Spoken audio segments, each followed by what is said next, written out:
Hey everyone, Ari Henning here on the RevZilla channel with the first video in my new series, The Shop Manual. This show is going to be your resource for how-tos, tips, and explanations for the most common as well as the most confusing aspects of motorcycle maintenance, repair, and tech. I am really glad to be back on YouTube and excited to share some of my story as well as the concept behind this show. So with that, let's open up the Shop Manual.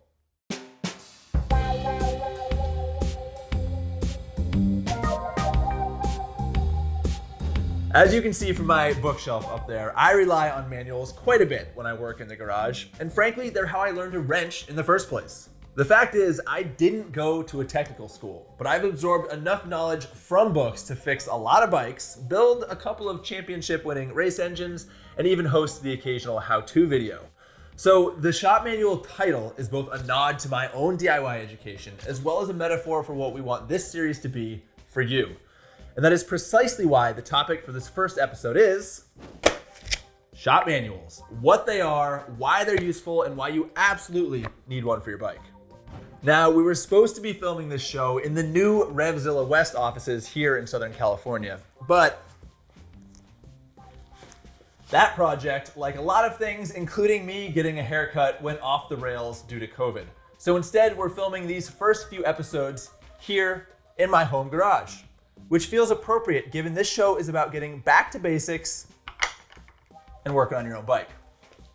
Maybe you're thinking, yeah, I've got a manual for my bike, it's under the seat, but that is your owner's manual. And while it's got a ton of useful information and is definitely worth getting familiar with, it's kind of like comparing your OEM toolkit to everything that's in those toolboxes. The three reasons I think a workshop manual is an absolute must-have for anyone looking to DIY are saving money, having proper instruction, and having complete, reliable specs right at your fingertips. But let's start with that first one, saving money. Taking your bike to a shop is expensive. Depending on where in the country you live, you could be paying anywhere between $50 and $150 an hour to have someone else work on your bike. Meanwhile, a manual can be picked up for as little as 20 bucks, and it'll show you how to do everything you'd be paying someone else to do. Of course, you still need tools, which cost money, and we will be outlining an affordable basic toolkit in the very next episode. But the point is, for less than the cost of a couple quarts of oil, you have the potential to save yourself thousands of dollars. Now, if you jump into a project with no clue what you're doing, you have the potential to screw up and cost yourself thousands of dollars. A workshop manual isn't going to do the work for you, but it does provide a roadmap to follow. You still need to read the procedures and get familiar with what you're gonna do, just like you would with a new recipe or a new board game.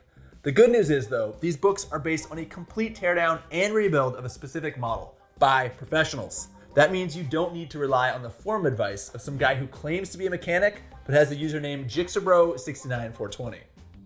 And then there are the specs. Super important stuff like the oil type and volume, chain slack, valve clearances, and torque specs for stuff like your axle, your spark plugs, and your drain plug, all right there.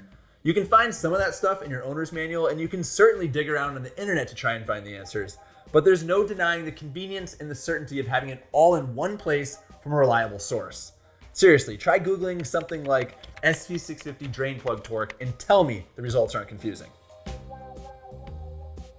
I buy a manual for every vehicle I own. That's because I like to DIY, but I don't like to screw things up. And even though I'm very familiar with the basics, every bike has nuances to it, so you'd kind of be a fool not to have a manual on hand. In my opinion, it's the most valuable tool to have in a garage. In this show, we are going to bring the shop manual to life. We're going to tell you which tools to buy and how to use them, but also explain the terms and technology that are key to understanding motorcycles. I hope you'll subscribe because we will have episodes of the Shop Manual coming out on a regular basis, as well as other unique content. There's an adventure show I'm hosting with Zach Kortz. It's called CTXP, and the first episode is already out there for you to watch. I would certainly recommend watching it, if only to see me fall down about a dozen times. Me! Beyond that, we're back on YouTube. That means you can leave comments. I want to know what you think of this show, and I want to know if you have any topics you want us to cover in future episodes. Thank you for watching, and until next time, ride safe.